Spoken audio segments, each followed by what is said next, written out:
constantly trying to offer more and more. Juliana talked about how she was doing figure, wasn't placing that well, and women's physique was added, and it was the perfect fit for her body. Arash going from men's physique into classic physique, and now this wellness is going to be the next step of that evolution. So for a lot of you ladies that want to learn about what your different options are, we're going to let Shannon break down a little bit about what wellness is and how it compares to the other divisions we already have. Also want to mention, Shannon was a former Chiefs cheerleader, so in honor of the Super Bowl tomorrow, hopefully she'll be rooting for him. Yes. That was a long time ago. We're not going to talk about how long ago that was. Hey everybody, we're going to talk a little bit about wellness, like Sean said. And the thing about wellness is that there's probably more questions than answers right now. So please don't expect me to have all the answers, because I don't think anyone does. But I was at shows actually in South America last year, emceeing the pro version of the IFBB, where there were also some amateur shows going on. I saw it in person there, and then the greatest really clues that we have are on NPC News Online. Like Frank said, there's a whole section about wellness where the officials actually chose the bodies that were what they were looking for in that division. So please make sure and go and see that. This weekend I've had some girls asking me about wellness, and the best way I can describe it is that a bikini girl who has trouble streamlining her lower body for bikini, and they like to train, do wellness. I had a girl say, well, I think I want to do bikini, but my quads are big and my glutes are big. And I say, do you like to train? And they say, yeah, I love to train. Do you like to train heavy? Yes, I love to train heavy. Then switch to wellness, because you're no longer going to be fighting what your body wants to do. If you're someone that naturally has bigger glutes and bigger quads and hamstrings, and you've been fighting that, and the judges tell you over and over, bring your lower body down, bring your lower body down, you need to switch over to wellness and give that a try. From what I've spoken to the officials about, it's a little bit, the leanness is kind of more bikini-esque in leanness, but in between figure and bikini up top with that bigger lower body. So you ladies that love to train, I think you should just go for it. A lot of people said, well, I looked at the show last week and who won. But the thing is, you can't go off of one show, right? Just I always say, you can't live and die by one show. So, watch how it progresses. Watch on NPC News Online as these shows keep happening, and you can get more and more idea of what is winning this division. But again, if you are a bikini competitor that's been struggling with, and I don't mean body fat. That's what, don't think you get to be a bikini girl with high body fat and win wellness. That's not what it is.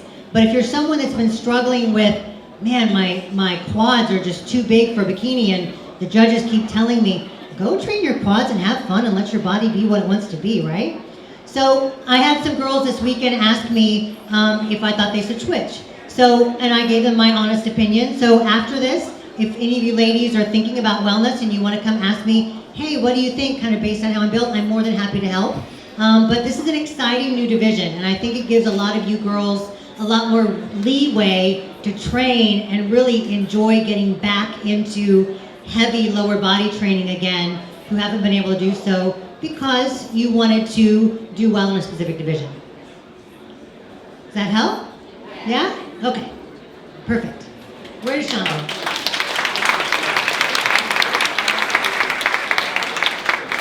All right, next up, last but not least, we're going to bring up Steve Weinberger.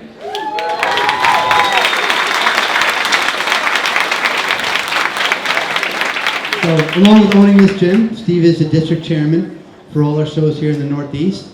And as you mentioned before, he's also the head judge of the Olympia. Steve judges a lot of the shows here in the district, head judges most of them. So that's an amazing thing for you guys. The same judge who looks at the top competitors in the world is able to judge you here on the local level and give you feedback. So we typically do with Steve every year is we just open this up for a Q&A, and somebody's got to step up and be the first one to get over those nerves, and it usually gets pretty interesting after that. So get your questions ready. Thank you, Sean. There's really not much for me to say after all of these great athletes spoke, except if you have questions for any of the athletes or myself, feel free to ask. Shoot away. Yes. Yes, there will be. Is there going to be masters in the wellness? And there will be. Any other questions? Yes.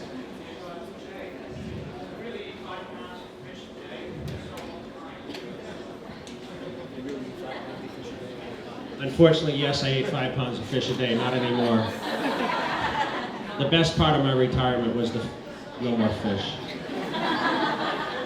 I ate white fish, I never ate salmon. I ate on a low-fat diet, worked best for me, so I ate tilapia. Steve turned me on to orange roughy, but that didn't go over well when I was in the bathroom too much. Yes.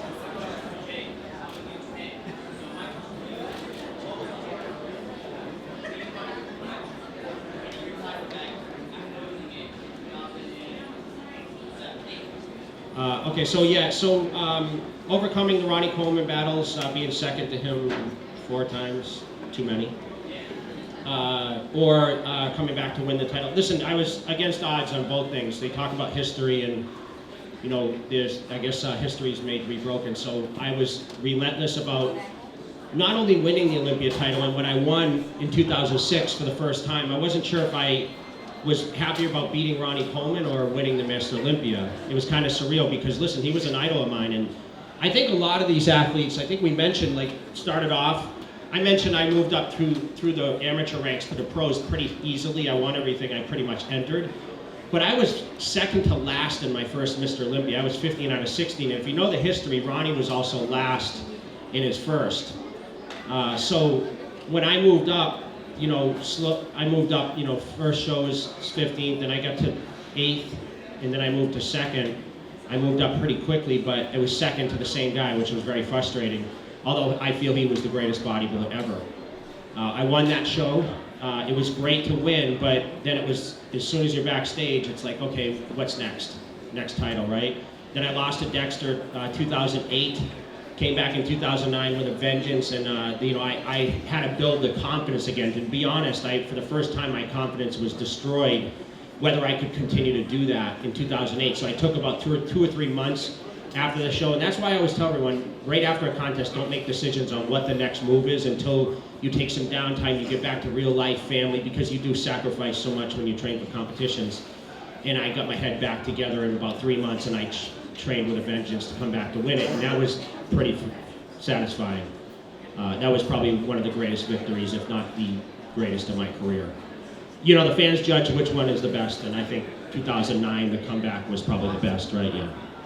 Yeah, the quad stomp lives forever, right?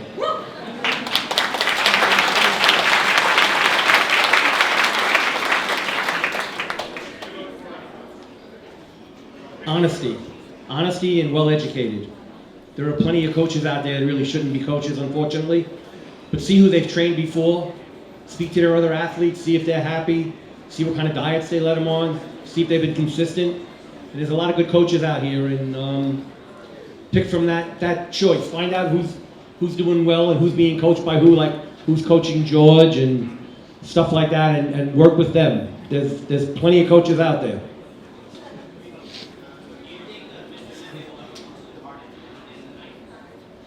Honestly, I probably not. I'm probably going to stay in Vegas. Is that odd or is that okay if you win a first place and you still email asking what should I improve on? Excuse me? Like if I do a show and I place first, is that okay or odd if I like email you or No, absolutely. If you do a show and you're successful enough to come in first place and you want to take it to the next level, you should definitely send the pictures in and see what you could do to be better. Absolutely. First, I want to say thanks to everyone for coming out. Really proud of you guys to do that.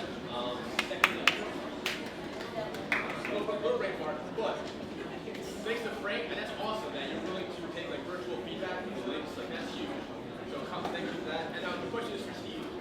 In comparison to now that there's classic physique and physique beforehand, with physique and classic physique, we got two monsters back there in classic physique. They look like they can be bodybuilders. It's a compliment comes from the kindest place in my heart. This is all season 2. Keep that in mind. Right. And also, George is actually moving up to 212. That's what I'm saying. He looks like 212. He is 212. For sure. And eventually he'll probably get open. Right on. So with that being said, now that there is classic physique in comparison to physique, are you looking like the rules are online? Let's hear from you. Like, are you looking for more of a less muscular physique for physique, or is it still like what it was before classic physique? Just that It aspect still is of, like, what it was, it's just classic physique is at another level. right on. Last but not least, this is more of a kind-hearted question. Let's say you're at like a, I don't know, a national level show, but you have two athletes that are like pro level, and they're like so comparable. It's really hard to decide what's going on. And where does it come down to? What do you think? Like, who strongest can does? What are you looking for? Usually I'll keep posing until somebody messes up.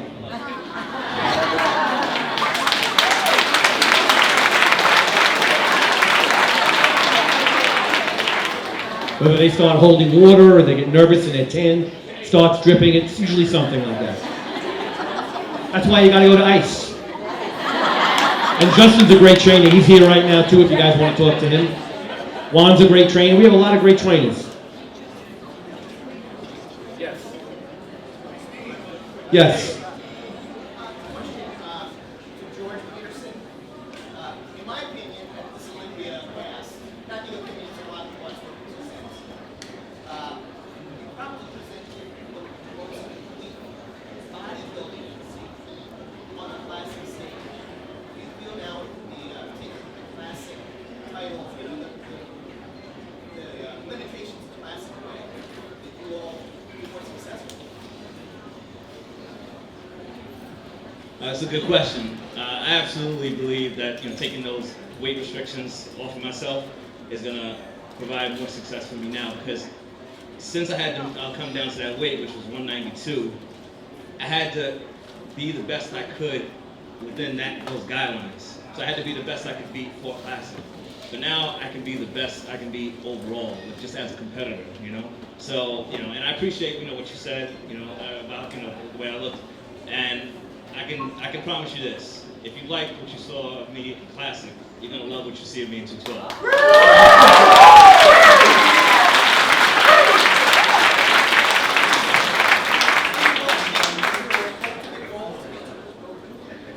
You know what? I never set any limit for myself ever. So, when the time comes, if I do, I'll know. And if I outgrow 212, then open it is. Thank you, George.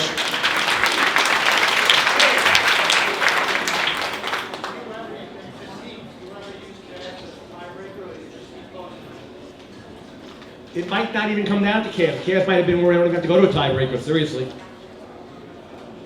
So no, I haven't yet, no.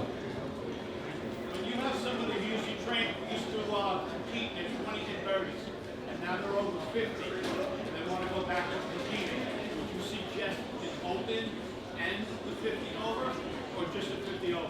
First show in a long time? Probably in about Probably just a 50, so you're not overwhelmed. You don't want to be worried about going on stage twice. You want to just collect yourself. Maybe second or third show you could do that. But first show, I'd suggest just doing the over 50, getting your feet wet instead of going right into the diving board area.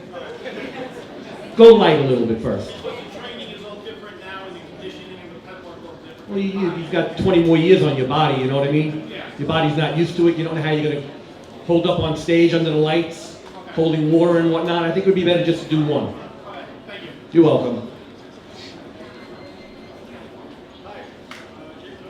Jay. Yes, sir. I would like to know how far before the show is your last leg training? How far before the show is your last leg training?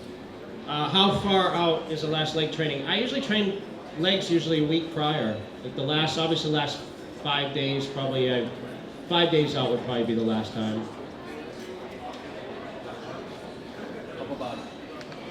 I normally trained up to 2 days out. As soon as I started having to take down water is when I stopped training, just because of fatigue. Okay. Steve, I know you've been a judge for a long time. In your opinion, if you could pick one package that you've seen in your career as a judge, what would you say is the most impressive bodybuilder that you've seen in person? I think Jay might have hit it when he said Ronnie, but Jay's standing right here, so I'm going to say Jay Cutler.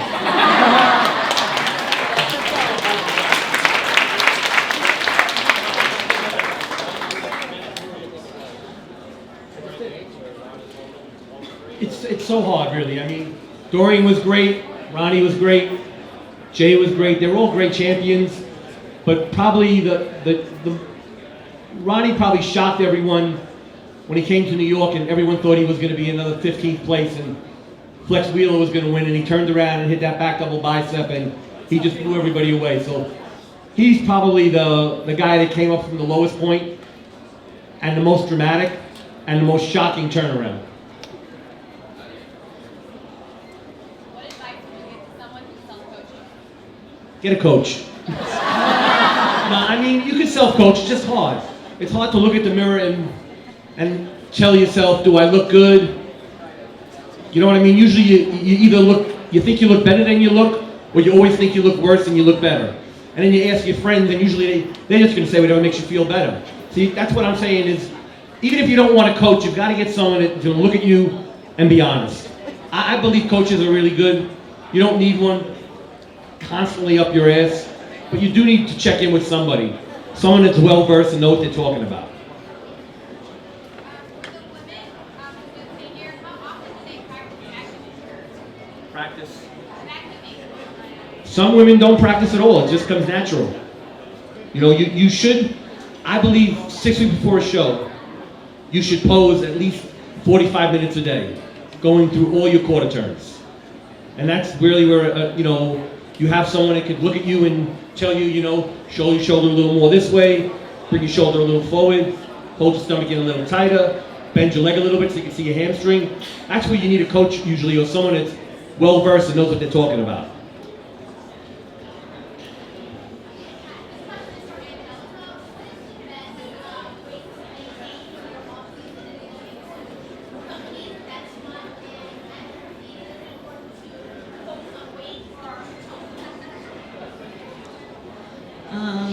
I would say like on my off season, I like to go over 7 to 10 pounds. Not stay like too lean because it's not healthy, and you want to improve, you want to put on more muscle, you want to bring a better package, so you need to let your weight go up a little bit, but not too much, and then you're gonna be struggling to bring it down, and you're gonna lose all the improvements that you made. So I would say, for me, 7 to 10 pounds. And you say focus on weight or in the body, in the shape, right? So when you start your prep, for me, I don't really worry about my weight, because if you did a good off season, you're gonna put on a little bit more weight in muscle. So I would say worry about your shape, and of course we have a weight in mind that we want to see the scale coming down, but not to a point that you're gonna be like obsessed with the scale, and it's gonna mess with your physique. Because I've seen some girls worrying so much about the scale that they look good, but they want to come down more, and they get like too lean or too depleted. So it's not about the weight. Like the judge's not gonna ask for weight on stage. It's all about the physique and the shape. Okay? For someone who's starting out, would you kind of suggest that even if they are doing like go for like that overall title first before doing a national show? Absolutely. Well, you can't just do a national show. You have to qualify. Even if they're qualified, but say they didn't get like first or that overall, would you suggest keep going for that in the locals, get that overall? After one show of qualifying, I would say yes. I mean, that's where, people like the Bombshell, they're a great team. That's where belonging to a team would help you, You get feedback from them, you send them pictures, you talk to them on the phone, they help you with your diet, they help you with your stance and what you're going to present on stage. I honestly don't think, unless you're a freak, like a Jay Cutler, and you could just win everything right from the start, or even a George Peterson, or really, I mean, these guys up here and these ladies up here, they really are freaks. They are the best of the best. I mean, Juliana, like she said, she won everything in South America. She came to America and it took her a while to get used to it, but then once she got used to it, she needed a little more practice and a little more time, and she was unbeatable again. So I don't think you want to jump up in class right away. You want to be confident, and when you go into that national show, know you're going to be really good. Got a question out here? The outsiders over here. Outsiders came in late, that's why you're outside. Thanks for coming out for everybody, kid. Appreciate You're it. welcome. I got a question. It's a general question. How, it could go for anyone can answer the question. When you have taller athletes, are there any particular tips that either one of you, possibly either one, have for training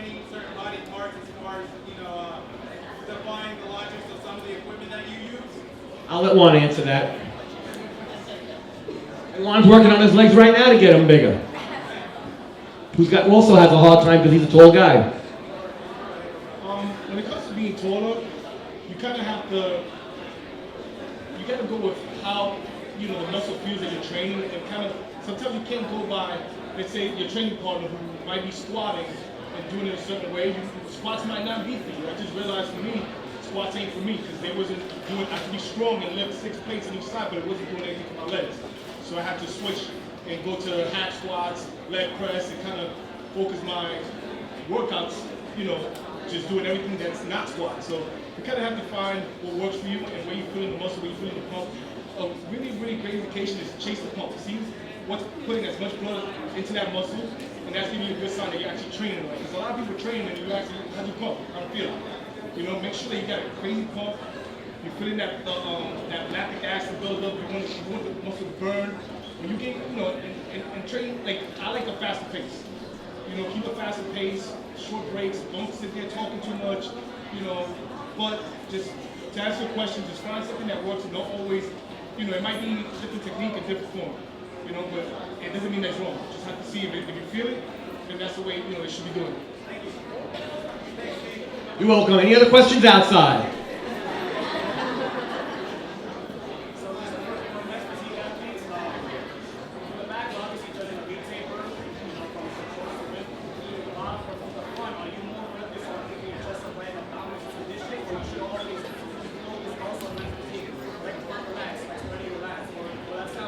No, we're judging everything from the front, from your front delts to your pecs, to your abdominals, to your V-taper, to everything. Everything. Not just the V-taper, but everything in the middle.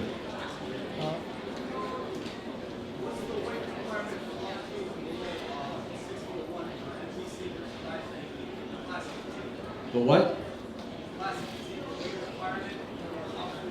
I don't want to quote the wrong weight. It's on the website, npcnews.com. All the information is right there. I don't want to get it wrong by even a pound, so I'd rather not say and tell you to go to the website.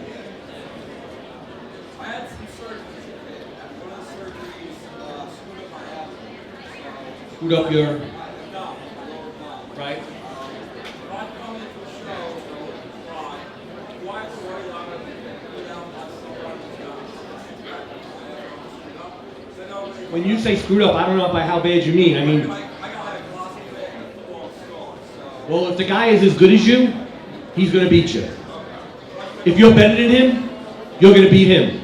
That's where a tiebreaker would come in. Do you know what I mean? That would be a disadvantage to you, but if you're the best one up there, you would win. That's it.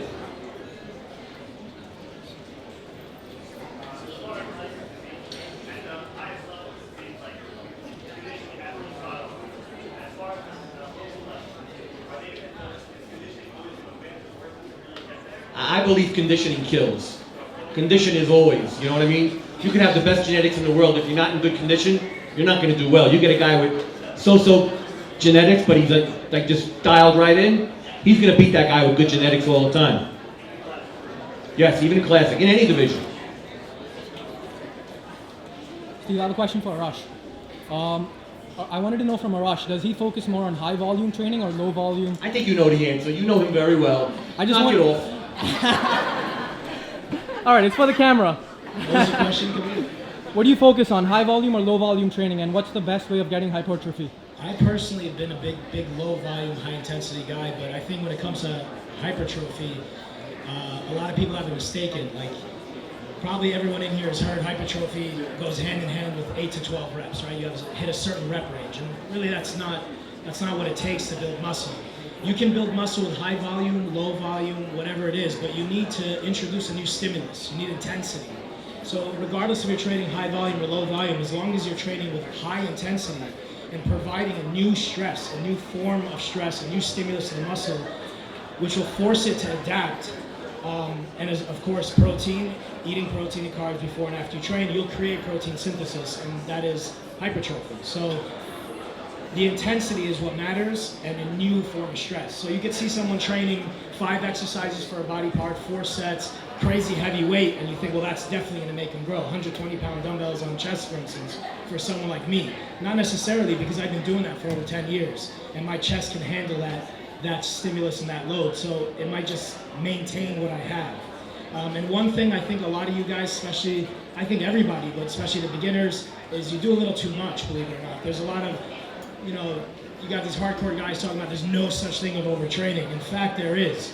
And it's very, very relative to how much you're eating and how much you're sleeping. So I'm a big believer of really, really high intensity, not overdoing it, giving yourself a rest day every 2 to 3 days. But not a lot of people have the mental and physical capacity to train at that intensity. Obviously, the weight cap being classic.